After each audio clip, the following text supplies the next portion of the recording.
Hi, this is Casey from Casey Grandpa Tech, where this geeky grandpa talks tech. Now, I want to talk to you today about your travel plans. Many of you are going to be traveling this year, possibly down to the Orlando, Florida area. Maybe you're going to Disney or Universal or some of the other sites in the area. And if you've noticed, if you've come down here recently, Route 4 is pretty congested.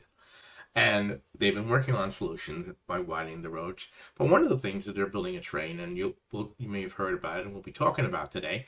And I'm also going to be talking about the new ride that's opening April 3rd, Tron. I had the opportunity to go down there and check it out.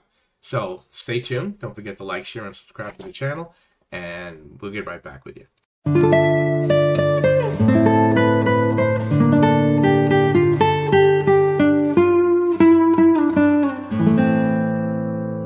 Now, if any of you go use Disney's parks, you know that they had the free bus that took you from the airport to there, and that was removed and taken away and placed by a pay-per-use service. And there was a talk that there was going to be a train that went from the airport to Disney World and such, and that was the Brightline. So we're going to talk about some of the things that I know about it, some of the plans, and what's been happening with it now. So the alternative to the Disney Springs will be connection to the Walt Disney World Transportation Center, moving on to into Orlando, with a connection to a Sunline, which will allow you to connect to various hotels, the Convention Center, Universal, SeaWorld, and allowing a easy way without using your car to get from one place to the other. Again, there is no completion date from this. They haven't even broken ground, but one day they will. So let's go on to what else I know. All in all, this is going to be a high-speed service train that you'll have to be, again, searched, checked, your bags checked, and you will be searched and checked for weapons and guns and any other type of paraphernalia that isn't appropriate for being on the train. It will travel eventually from Tampa to Orlando area, connecting with the SeaWorld, Universal, Disney, moving on to the Orlando Airport at Terminal C, going all the way down to Palm Beach, Fort Lauderdale, and Miami. That's going to be a great thing for tourism because you'll be able now to get on a train and move from one place to the other at high speed. Now, again, we don't know what the cost is going to be for this train or the connections.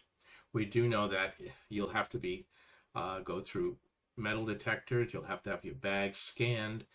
You'll have to be completely checked to make sure that you're not carrying any paraphernalia. And they will have drug-sniffing dogs checking trains to make sure that any of that doesn't be used or transported on the trains. If you remember, a couple of years ago, a woman was arrested entering Disney World because she had CBD oil, which was not at that time legal in this area.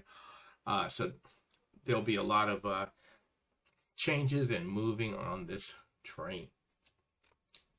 Now that's exciting because here in Florida, the amount of growth in the Orlando and generally Florida, the amount of tenants arriving, the amount of theme parks that have been expanding, the roads are being built, but traffic down here can get really hairy at times.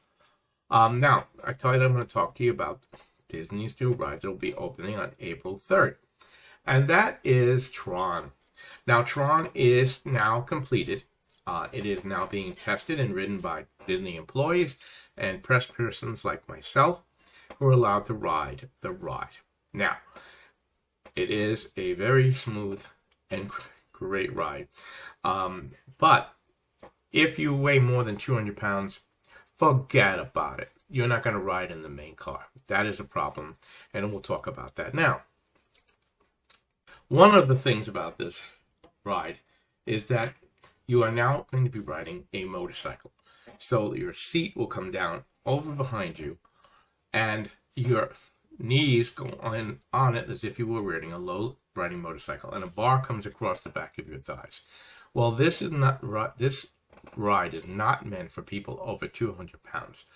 Definitely, if you are a rather large person like myself, forget about it. You're not getting on. But Disney did think of us.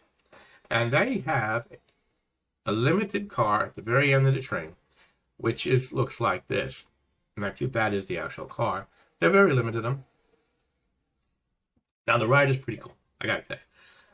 Fast moving, not a lot of loops and craziness to it, but it moves, and it's exciting.